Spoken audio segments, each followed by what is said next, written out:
you have said that global warming has not increased Berkshire's payouts for weather-related events. Yet other insurers, including Travelers, have cited climate change as a risk factor.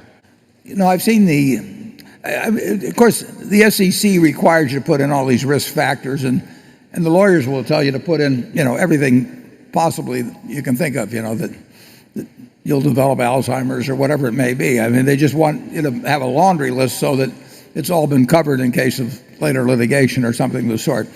So people do put in weather risk, and maybe they put it in because they've got some model that shows it. But we price our business, basically we price it every year. It's not like a life insurance company. A life insurance company, you make a contract at so much 1,000, and if you buy whole life insurance, that you've set a price for, if you're 20, you may have set a price for 60 or 70 years in the future.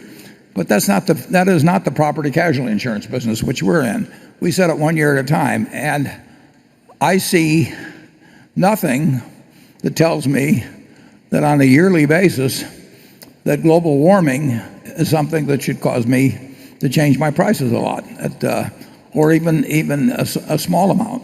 That doesn't mean that it isn't a threat to humanity or and terribly important. It just means that if I'm going to sell a 1-year insurance policy and I'm going to sell it on a $1 billion plant, I may care enormously about the fire protection and various other kinds of protection within that plant. I may care about what's going on adjacent to that plant and all kinds of things. But I am not thinking about global warming. It does not change the situation in a material way in any 1-year period of time, in my judgment. And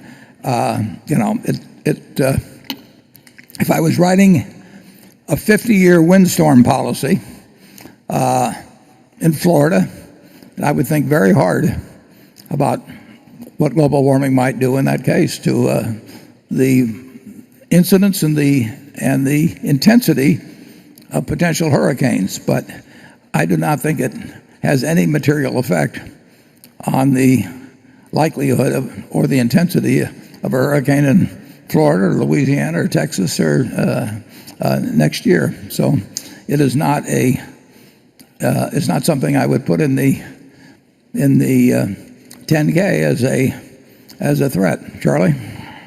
Yeah, I don't think it's totally clear what the effects of global warming will be on extremes of weather.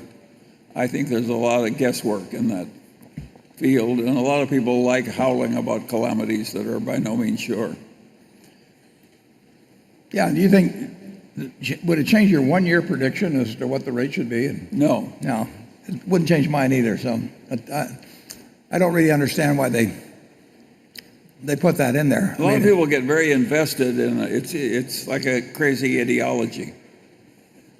It's not that global warming isn't happening, it's just that you can get so excited about it, you make all kinds of crazy extrapolations that aren't necessarily correct. Yeah, look at it this way, Andrew. Would you change the rate for tomorrow on insurance because from the rate today for global warming? I doubt it very much. Now, would you change it for 50 years? Might very well. But I think that 1 year is much closer to 1 day than it is to 50 years in terms of focusing on that factor. So I do not want our underwriters to sit there thinking a lot about, in terms of writing a risk or at the price at which to write that risk. I do not want them thinking about global warming. I want them thinking about whether there's a moral risk involved and who owns the property. I mean, that can be very significant. There used to be one fellow called Marvin the Torch that if you insured Marvin the Torch, global warming didn't really make much difference. His building was going to go, but Marvin had a marvelous way of looking at it, though. He said, I don't burn buildings, I create vacant lots.